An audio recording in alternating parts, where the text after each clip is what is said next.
1900, um escritor em dificuldades financeiras publicou o livro O Mágico de Oz. Esse escritor era Frank Baum e no total ele publicou uma série de 14 livros do universo de Oz. Esses livros fizeram muito sucesso, marcou diversas gerações e não era de se surpreender que mais cedo ou mais tarde alguma produtora adquirisse os direitos. E foi isso que a MGM fez ao decidir adaptar O Mágico de Oz para o cinema. E na época ela pagou 75 mil dólares pelos direitos cinematográficos do livro de Frank Baum. O Mágico de Oz é sem dúvidas um dos filmes mais lendários e icônicos de todos os tempos, com uma iconografia visual muito marcante, com um impacto cultural, com um grande valor nostálgico que ainda se mantém e uma grande influência, em muitos filmes, não só em musicais, filmes de diversos gêneros que vieram a ser lançados depois de O Mágico de Oz. E foi um filme caríssimo para a época, um custo total de quase 2,7 milhões de dólares, e a gente está falando de 1939. Então foi um filme que realmente teve um grande orçamento, um grande investimento, mas o que poucos sabem é que a produção foi caótica, polêmica e quase fatal. Diversos membros do elenco foram hospitalizados ou quase morreram. As condições de trabalho eram paupérrimas. Vamos então descobrir juntos o que aconteceu por trás desse filme. Hollywood era dominada por 5 grandes estúdios: Columbia, Warner Brothers, Paramount, 20th Century Fox e, claro, Metro-Goldwyn-Mayer, a MGM. E lentamente crescendo no ramo estava o estúdio de animação Walt Disney. Alguns anos antes, Walt Disney tinha lançado A Branca de Neve, um filme que fez muito sucesso. E a indústria então começou a se coçar, a se apressar para tentar buscar histórias de fantasia ou contos de fadas e adaptá-los para o cinema, porque viu que tinha dado muito certo. Procuravam então histórias comparáveis para tentar adaptar. E a influência de A Branca de Neve em O Mágico de Oz da MGM é evidente. Durante a produção, por exemplo, a primeira atriz escolhida para interpretar a Bruxa Má do Oeste foi Gail Sundergaard, claramente inspirada para imitar a vilã de Branca de Neve. O segundo passo para criar o universo de Oz foi a música. E a MGM trouxe o compositor Harold Arlen e o letrista Yip Harburg, 2 homens incrivelmente talentosos. Harold foi o responsável por criar a melodia de Over the Rainbow, uma das músicas mais icônicas de todos os tempos. E essa música quase foi cortada do filme porque os executivos achavam que ela atrasava a narrativa, mas ela foi mantida ainda bem e se tornou um marco cultural. E a colaboração então entre Arlen e Harburg foi perfeita, uma grande sintonia para transformar O Mágico de Oz em um musical muito marcante. O Mágico de Oz passou por 4 diretores antes de ser concluído. O primeiro foi Richard Thorpe, que acabou sendo demitido rapidamente por não conseguir pensar como uma criança. O livro era infantil, então uma adaptação não podia fugir muito desse tom. Depois disso veio George Cukor, que assumiu a direção apenas por 3 dias, mas foi tempo suficiente para adicionar alguns elementos importantes, como por exemplo retirar a peruca loira de Judy Garland e simplificar a sua maquiagem, tornando ela em uma Dorothy mais autêntica. Victor Fleming assumiu a direção por grande parte desse filme, mas logo foi chamado para finalizar um outro clássico do cinema e O Vento Levou. Dessa forma então deixando a missão para King Vidor de finalizar o filme. Victor Fleming era uma figura controversa. No set de Oz, ele era conhecido pela sua disciplina rígida. Não era lá realmente uma pessoa muito simpática, mas o que fez a produção produção contratá-lo para dirigir o filme foi porque ele conseguia assim entender o lado infantil da história, conseguia pensar como criança, algo que Thorpe não tinha. Fleming amava suas duas filhas e ele queria fazer daquele filme praticamente um conto de fadas também para suas filhas. Há uma história famosa com Judy Garland de não conseguir parar de rir durante a cena com Bert Lahr,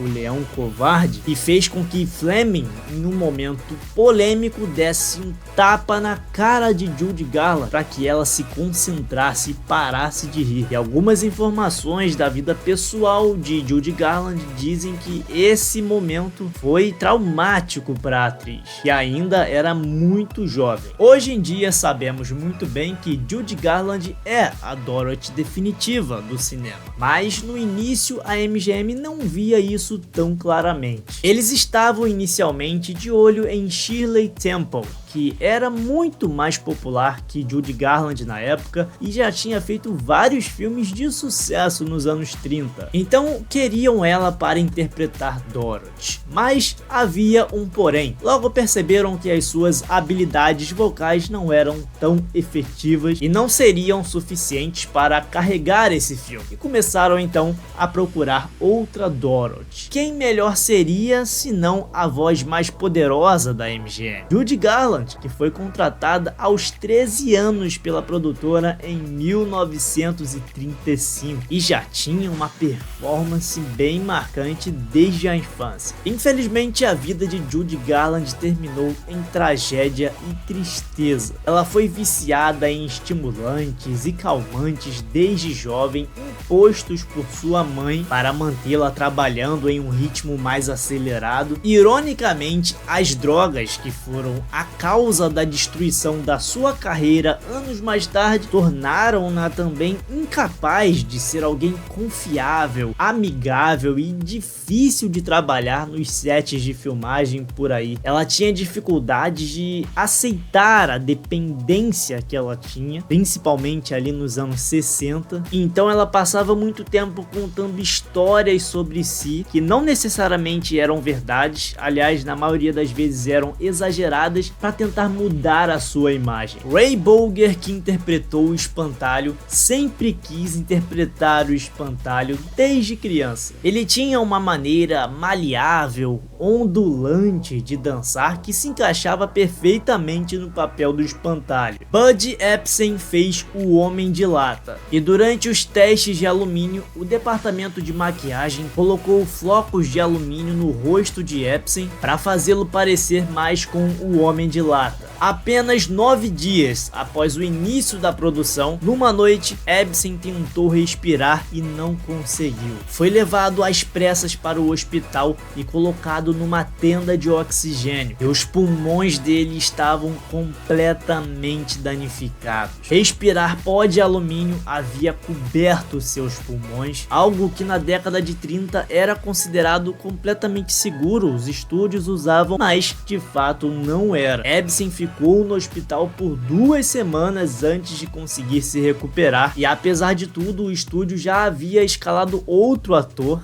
Jack Haley, como o Homem de Lata para o substituir. Margaret Hamilton, que fez a Bruxa Má do Oeste, tinha uma presença de tela marcante e ficou gravada na memória de várias gerações.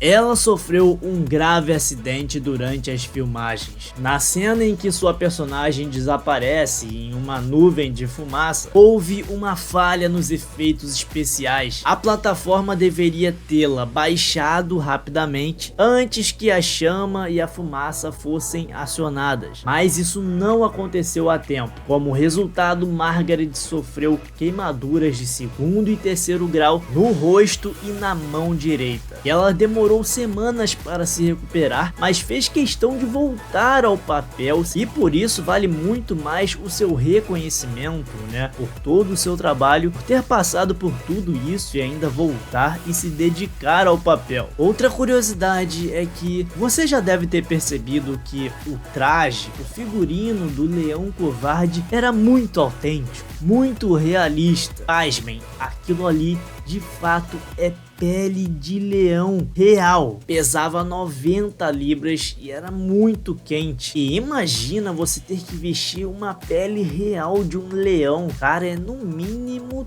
tosco, né? Bom, sobre a história do filme, começa com a menina Dorothy, que vive em uma fazenda no Kansas com sua tia, o seu tio e o seu cachorro Totó. A vida dela é bem simples, até que um ciclone maluco aparece e carrega a casa dela para um local completamente diferente, o mundo de Oz. Quando Dorothy chega lá, ela descobre que sem querer esmagou a bruxa má do leste com a sua casa. Quem fica feliz com isso são os Munchkins, os moradores locais, porque agora estão livres da bruxa. Dorothy, no entanto, só quer saber como faz para voltar para casa. Aí aparece Glinda, a bruxa boa do norte, que dá a ela os sapatos de rubi, que são mágicos e que eram da bruxa derrotada. Glinda diz que Dorothy deve seguir a estrada de tijolos amarelos até chegar à cidade das Esmeraldas, onde o misterioso mágico de Oz poderia ajudá-la. No caminho, ela faz 3 amigos incríveis: o espantalho, que quer um cérebro, o homem de lata, que quer um coração, e o leão covarde, que quer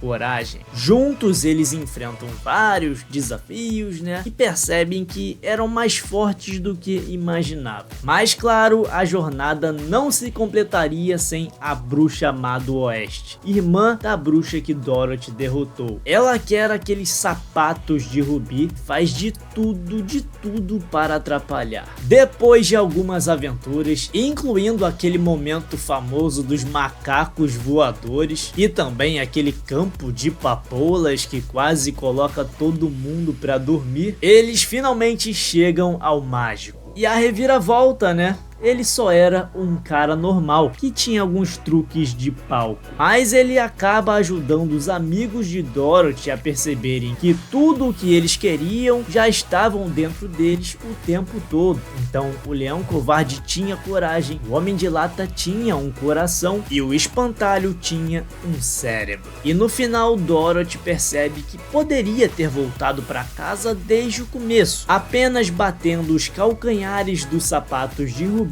e dizendo: nada como o lar. Então ela acorda no Kansas, onde tudo parecia ter sido um sonho. Ou será que foi real? Bom, galera, curtiu então relembrar o Mágico de Oz? Conta aí nos comentários qual é a sua cena favorita, qual é a sua opinião sobre esse filme. E antes de sair, você já sabe, né? Deixa aquele like para ajudar esse vídeo a ser cada vez mais impulsionado. Se inscreva no canal, ative o sininho para não perder os próximos vídeos. Compartilhe também o vídeo com seus amigos e até o próximo vídeo.